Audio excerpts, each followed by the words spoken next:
बना ये पिंजरा, उसमें बोले मेरी मैना, कछु लेना न देना मगन रहना, कछु लेना न देना मगन रहना। वो विश्राम जो कबीर ने पाया, जो वो विश्राम जो रैदास ने पाया, जिसे नानक ने पाया, जिसे पाकर कबीर कहते हैं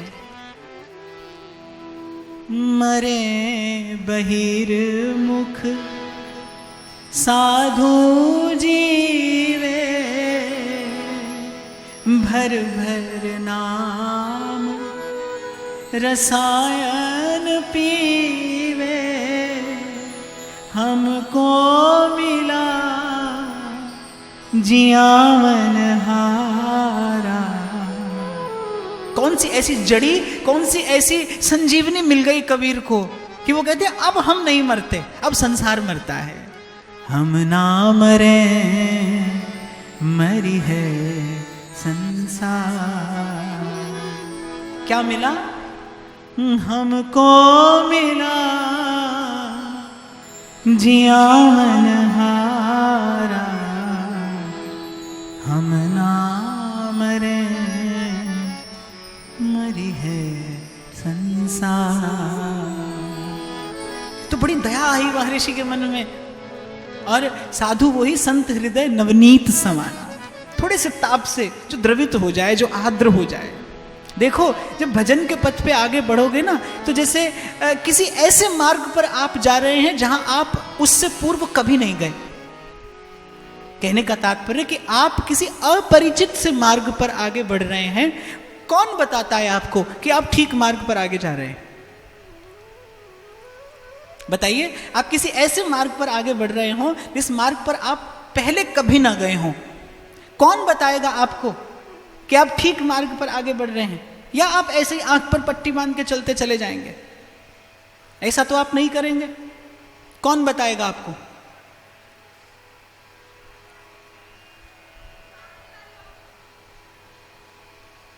आगे तो यहां कोई होता नहीं, क्योंकि अति प्रेम गली अति सांकरी ता में दो ना समाई। आगे तो कोई होता नहीं। आगे कोई हो तो आप रुक कर पूछ सकते हैं। मील का पत्थर आपको बताता है। मील के कुछ पत्थर लगे रहते हैं मार्ग में, वो आपको बताते हैं कि आपने इतना मार्ग तय कर लिया, अब आप गंतव्य के निकट हैं। मील का पत्थर बताता है। ऐसे जब भजन के पथ पर आप बढ़ेंगे, निश्चित रूप से ये वो पथ होगा जिस पर आपने पूर्व में पग नहीं धरा होगा। जब आप साधन आरंभ करते हैं तो ये मार्ग नया है। अब भ्रम भी है, यहाँ पर भय भी है, यहाँ पर भूल भी है। अरे भगवत पार्षद भ्रमित हो जाते हैं, और भगवत पार्षद की क्या कहिए। भगवान की बाल लीला देखकर तो ब्रह्मा जी को मोह हो जाता है। वो भूल जाते हैं कि अरे जब हम गर्भ में, जब भगवान गर्भ में आए थे और हम स्तुति करने कारागार में गए थे, तो ब्रह्मा जी भूल गए कि सबकी अगुवाई मैंने ही की थी। मैं ही तो सबसे पहले पहुंचा था, और भगवान को सत्य सनातन स्वरूप कहकर मैंने ही सबसे पहले स्तुति की थी। भूल गए ब्रह्मा जी। तो भगवान की माया का प्राबल्य वो किसी को भी मोहित करती है। और आप और मैं जो जन्मों से भूलना भटकना जिसका स्वभाव है, आपके मेरे स्वभाव में भूल है। और जब स्वभाव में भूल हो जाती है, तब भूल कर भी आपको लगता नहीं कि आपने कोई भूल की है। हर सांस बिना स्मरण के जा रही है। इससे बड़ी भूल और क्या होगी? जीवन की हर श्वास बिना सुमिरन के जाए, इससे बड़ी भूल और क्या करेंगे आप और हम? इससे बड़ी हानि और आप और हम क्या उठा सकते हैं? देखो, मन की वो वृत्ति, संसार देखे तो वासना है, और प्रभु को देखे तो भावना है। ये सांस जो भीतर जाती है और पुनः बाहर आती है, यूं ही आती जाती रहे तो जीवन व्यतीत हो रहा है, पतन हो रहा है। और प्रभु के नाम के स्मरण के साथ आवे और नाम के स्मरण के साथ जावे। यूं जाए तो पतन है, और यूं जाए तो भजन है। श्वास श्वास सिमरे गोविंद, मन अंतर की बिन सैचन। और मैं तो एक और बात निवेदन करता हुआ आगे बढ़ूं, एक बड़ा अद्भुत सा सूत्र तुलसी बाबा ने दिया है। राम नाम मणिदीप धर। हम परम सौभाग्यशाली हैं कि हमको ऐसी भूमि पर मनुष्य का जन्म मिला है जिस भूमि को तुलसी, कबीर, रैदास, मीरा और नानक जैसे संतों ने कृतार्थ किया है। मैं जब जब इन संतों की वाणी का अवलोकन करता हूं तो वाणी नहीं है, भाव का सिंधु है। किसी में भी डूब जाया जाए, भगवत प्रेम का रत्न हाथ लगता है। किसी भी समुद्र में आप डूब जाइए, किसी भी भाव समुद्र में गोता लगाइए, और जितनी बार गोता लगाएंगे, बहुत सारे लोग तो कथा ये सुनने नहीं आते, बोले अरे हमने तो सुन लिया एक बार। बहुत सारे लोग इसलिए कथा सुनने नहीं आते, बोले अरे भागवत हो रही, अरे एक बार सुन ली। रामायण तो हम खूब जानते हैं। रामचरित जय सुनत अघाही, रस विशेष तिन्ह जाना। कथा कैसी है तो वही। मैं भी आपको 5 दिन कोई नई बात तो सुना नहीं सकता, कोई नया आविष्कार मैंने अभी किया नहीं है, क्योंकि मुझे उसकी कभी आवश्यकता ही प्रतीत नहीं हुई। संतों ने इतना धन दे दिया है। हमारे यहाँ पे एक संत हुए नागरीदास जी, वो तो कहते हैं अरे बिलसिए खसम को कमायो। बोले संत इतना कमाकर छोड़ गए हैं, बोले अब तो उसका आनंद लीजिए, अब तो उस धन को बिलसिए, उस रस को बिलसिए। तो कोई नया आविष्कार मैंने किया नहीं है, करने की मेरी कोई इच्छा भी नहीं है, आवश्यकता भी नहीं है। मेरे तो जीवन का एकमात्र उद्देश्य है कि अपने आचार्यों की, अपने संतों की, अपने भक्तों की परंपरा का, अपने भाव जल से मुझे सिंचन करना है। मुझे तो उसी वृक्ष को सींचना है जो बड़े लोग लगा कर गए हैं, जिस पर भगवत भाव का और भगवत प्रेम का ये फल आता है। तो बड़ी सुंदर बात तुलसी बाबा ने कही, राम नाम मणिदीप धर। ये जो मणिदीप कहा, मणिदीप अर्थात एक दीपक साधारण दीपक होता है जिसमें आपको घी डालना पड़ता है, जिसमें बार बार बाती संभालनी पड़ती है, नहीं तो दीपक बुझ सकता है। लेकिन मणिदीप कैसा है, जिसमें न बाती है न घी, जो अपने प्रकाश से प्रकाशित है। राम नाम मणिदीप धर, जीव दे हरि द्वार। और शायद कबीर की जिह्वा पर उसके सदगुरु ने, कबीर की इस जीव देहरी पर उनके सदगुरु ने ये नाम का मणिदीप ही तो लगाया है, जिसे पाकर, जिसके प्रकाश में कबीर उन्मत्त होकर कहते हैं, हमको मिला जियावन हारा। अभी क्या है, अभी जीवन में नाम तो है। यहां भी मैं देखता हूं कितने लोग माला लिए बैठे रहते हैं, तो जीवन में नाम तो है, पर नाम के आने से तो यात्रा का आरंभ हुआ है। बहुत से लोग होते बोले गुरुजी से दीक्षा हो गई, चलो काम खत्म हो गया। बोले दीक्षा हो गई, बोले काम खत्म हो गया। दीक्षा से तो काम आरंभ होता है, दीक्षा से तो इस यात्रा का आरंभ होता है, यात्रा समाप्त नहीं होती।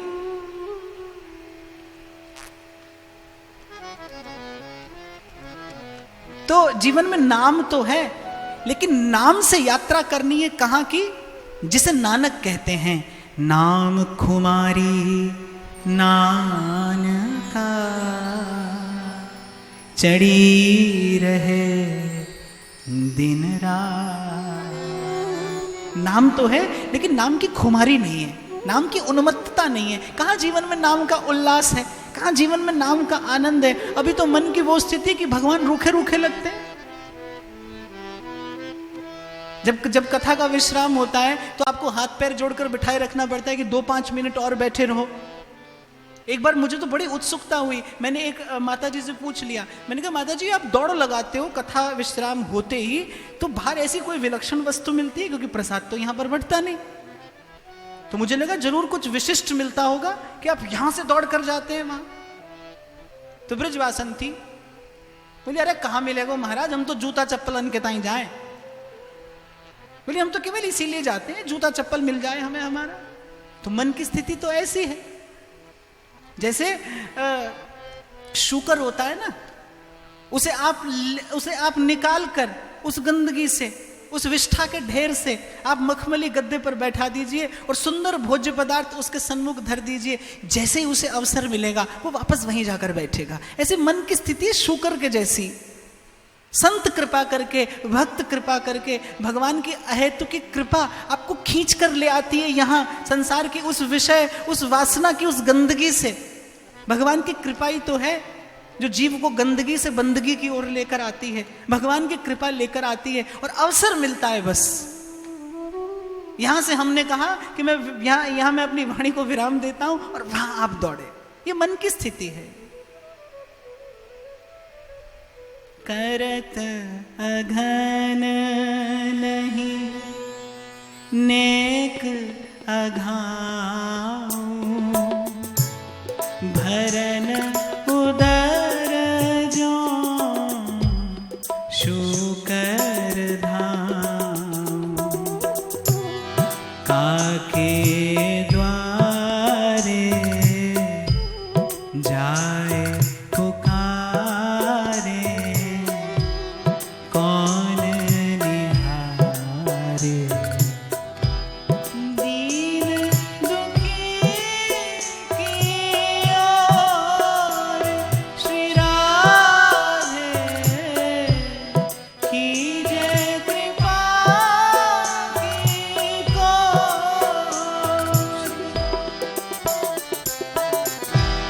सरस किशोरी वयस की थोरी, रति रस भोरी, कीजे कृपा की ओर श्री राधे कीजे कृपा की ओर। तो यहाँ तो भक्त भी हैं, भगवान भी हैं, और जहां भगवान और भक्त होते वह भक्ति भी होती। गोरखपुर वाले लोग लगता है कीर्तन करना भूल गए। आपको देखकर तो मुझे कल से ऐसा ही लग रहा है।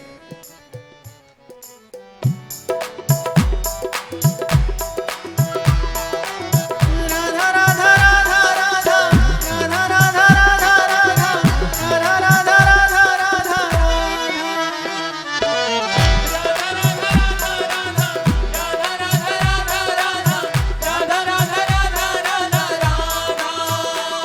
श्री राधा राधा राधा राधा राधा राधा राधा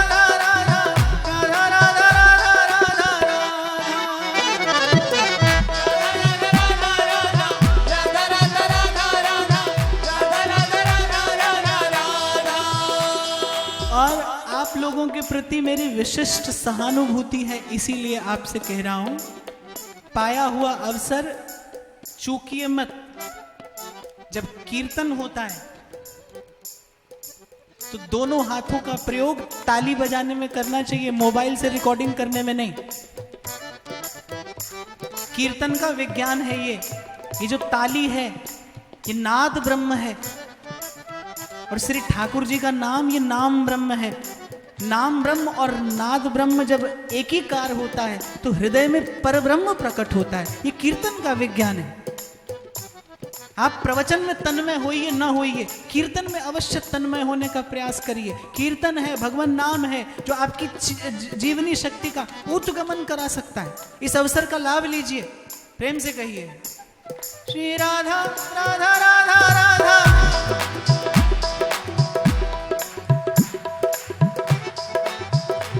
श्री राधा राधा राधा राधा राधा राधा राधा राधा राधा राधा राधा।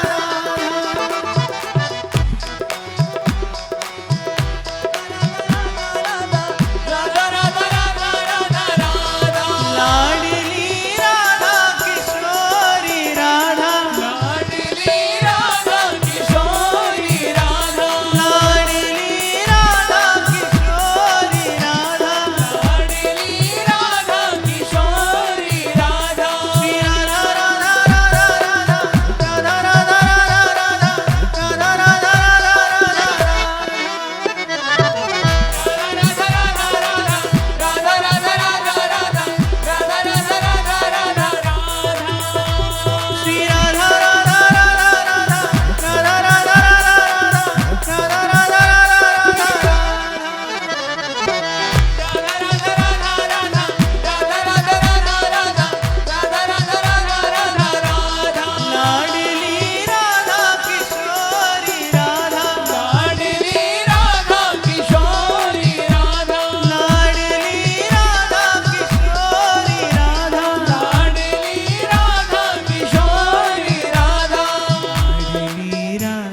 दीप है जिसकी बातें आपको पुनः पुनः संभालनी ना पड़ेगी। एक बार भगवत कृपा से, बस किसी संत के मुख से, संत जब मुख से आपको नाम सुनाता है, देखो किसी ने अगर अनुभूति की है तो उसका शब्द भी मंत्र है।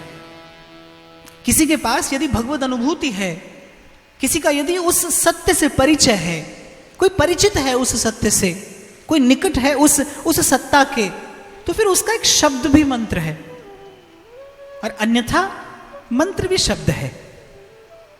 आज तो देखा जा रहा है संसार में, समाज में ये बात आप सब लोग देखते। गुरु जी बैठ गए और 10-5 मंत्र बोले, जो अच्छा लगे वो ले लो, और हो गई गुरु दीक्षा। आज अभी तो ऐसा ही होता है ना। समस्त संस्कारों में दीक्षा एक ऐसा संस्कार है जिसके बाद जीव का पुनर्जन्म होता है। दीक्षा पुनर्जन्म कराती है, दीक्षा पुनर्जागरण कराती है, दीक्षा पुनरुत्थान कराती है। अब आपके जीवत्व का पुनरुत्थान का संस्कार दीक्षा है, पुनरुद्धार का संस्कार दीक्षा है। श्राद्ध करने से उद्धार होता है कि नहीं होता है मुझे नहीं पता। श्राद्ध तो केवल एक भाव है, क्योंकि हमारी जो संस्कृति है वो अर्पण की, तर्पण की, समर्पण की संस्कृति है, एक भाव निवेदन है। उससे कल्याण होता है कि नहीं होता मैं कुछ नहीं कह सकता।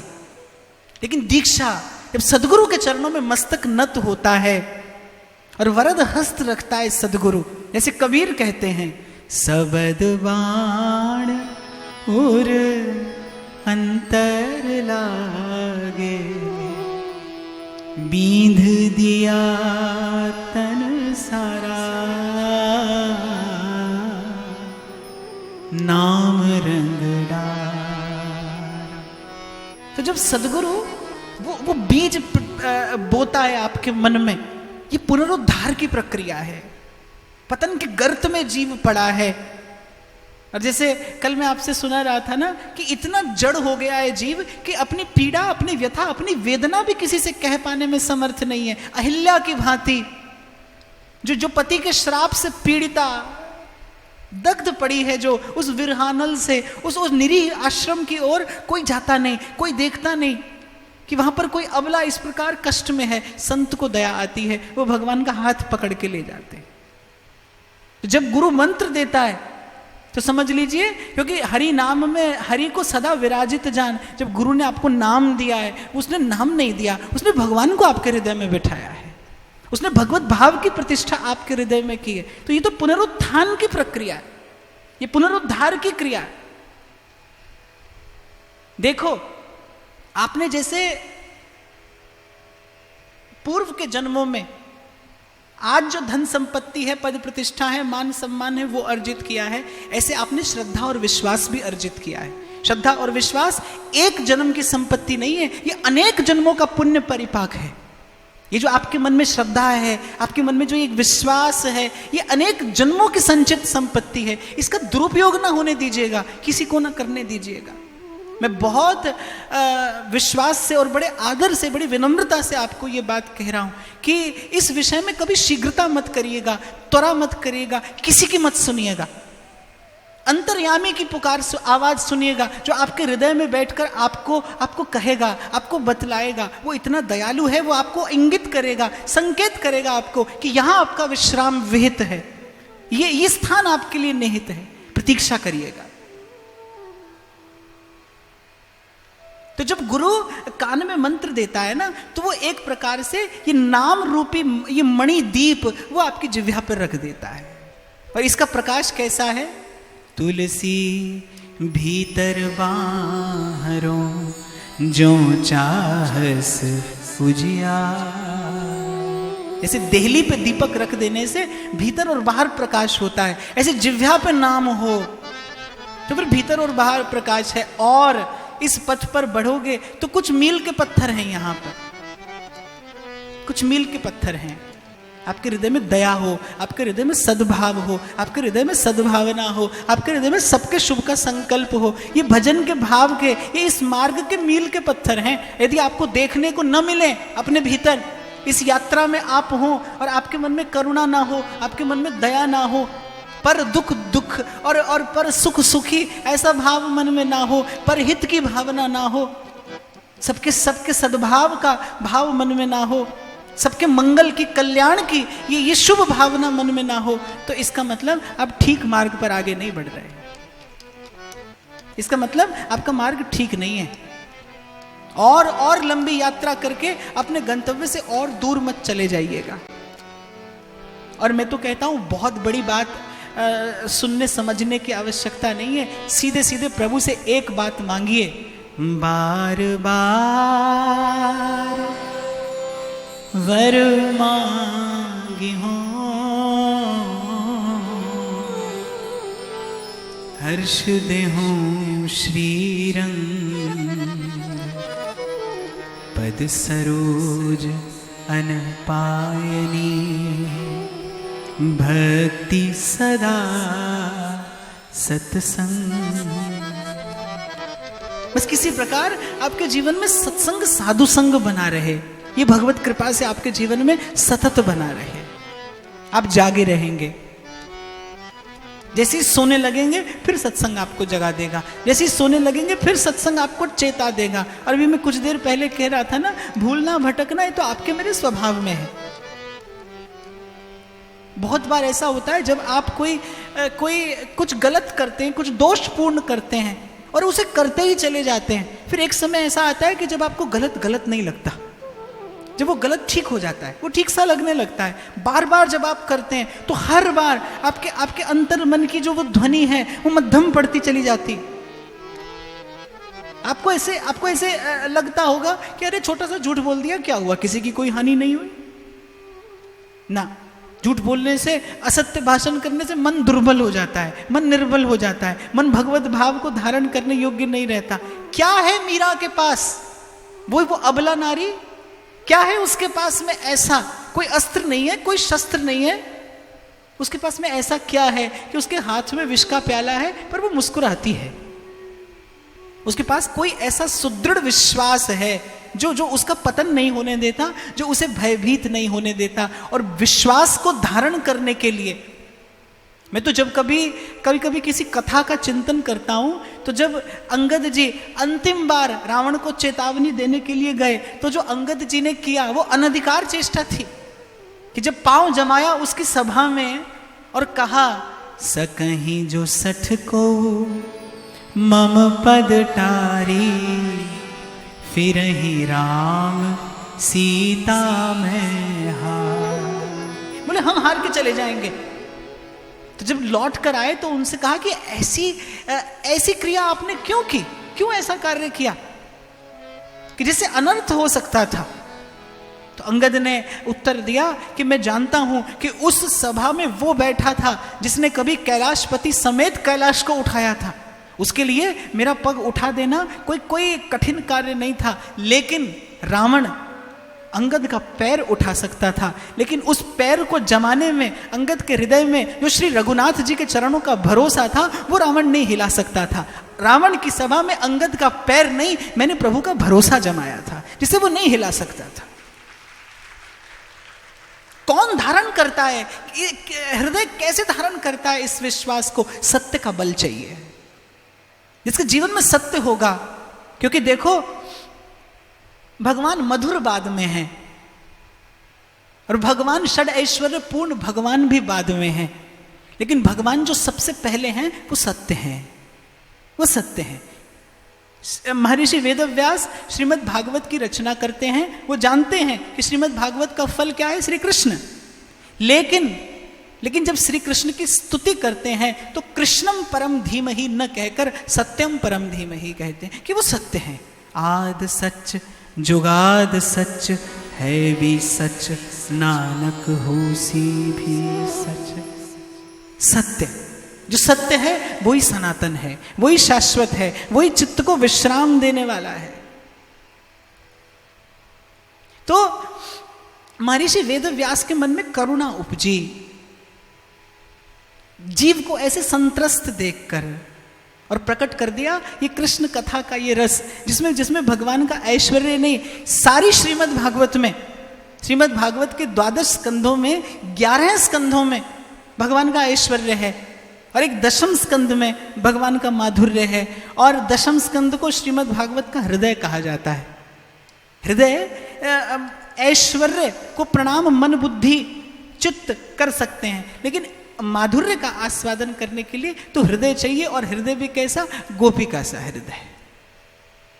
तो ये जो भगवान की ये मधुर झांकी है, ये जो भगवान का माधुर्य है, केवल एक यही समर्थ है आपके और मेरे मन में मन की भीड़ हटाने के लिए।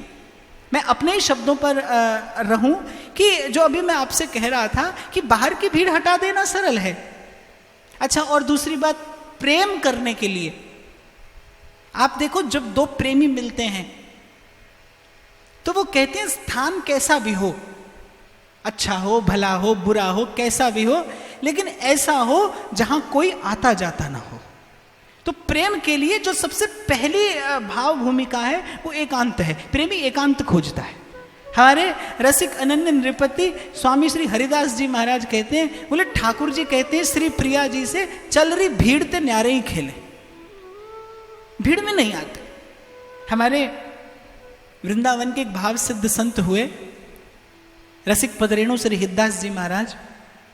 उनकी एक कविता कभी मैंने पढ़ी थी, बहुत अच्छी लगी, बड़ी प्रिय लगी। कहते थे कि फागुन का महीना था और मैं अपनी कुटिया में सोया था, भोर का समय, और किसी ने द्वार खटखटाया। जब मैंने जाकर द्वार खोला तो श्वेत वस्त्रों में रंग मगे प्रिया प्रीतम श्री युगल द्वार पर खड़े थे। मैं देखकर हतप्रभ रह गया, चौंक गया। करे क्या कोई जब वो आए यकायक, करे क्या कोई जब वो आए यकायक, निगाहों को रोके कि दिल को संभाले।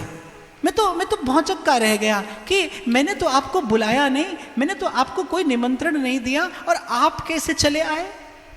बाबा के मन ने प्रश्न किया कि कोई आह्वान नहीं, कोई निमंत्रण नहीं, और आने की कोई पूर्व सूचना भी नहीं, आप कैसे चले आए। तो प्रिया और प्रीतम दोनों एक दूसरे की ओर देखकर परस्पर मुस्कुराए और एक स्वर से बाबा से कहते हैं, बोले बाबा तेरी कुटिया में एकांत देखो सो चले आए। हमें और किसी वस्तु की आवश्यकता नहीं, हम तो बिना बुलाए पहुंच जाते हैं, हम तो बिना बुलाए चले जाते हैं। स्वभाव कैसा है, रंच प्रेम में अपन को हारत नवल किशोर, हित ध्रुव निरखत नेक नहीं वैभवता की ओर। और रंच प्रेम में अपन को हारत नवल किशोर, वो तो रंच प्रेम में अपने आप को बेच देने वाले हैं। सखियों का कैसा अभूतपूर्व अधिकार है श्री युगल सरकार के हृदय पर कि श्री प्रिया जी को अगर किसी पर कृपा करनी है तो वो प्रिया जी स्वयं चलकर उसके निकट न जा सकेंगी। ललिता जी से कहेंगी, ललिते तुम वही वहां के निकट ले चल। इसलिए हमारे यहाँ तो रसिकों ने प्रथम जो प्रणाम किया है श्री प्रिया प्रीतम के सेवा भाव में प्रवेश करने से पहले, प्रथम सखियन की कृपा मनाऊं, तब यारस को किनका पाऊं। सखियन शरण भाव धरि आवे, तब यारस के स्वाद पा। और वैसे भी आपको किसी विशिष्ट व्यक्ति के पास जाना हो तो पहले सम्मति द्वारपाल की ली जाती। मैंने कई बार ऐसे देखा कि डॉक्टर के कैबिन के बाहर जो व्यक्ति पर्ची काटता है ना, उसका एटीट्यूड देखने वाला होता है। डॉक्टर तो बेचारा बड़ा विनम्र होता है, बड़ा सरल। जो व्यक्ति बाहर रहता है ना, उसकी भौएं एकदम तनी रहती हैं, एकदम ऐसे, उसकी आज्ञा के बिना कोई जा नहीं सकता। और भक्ति ऐसा अधिकार देती भी है, राम दुआरे तुम रखवारे।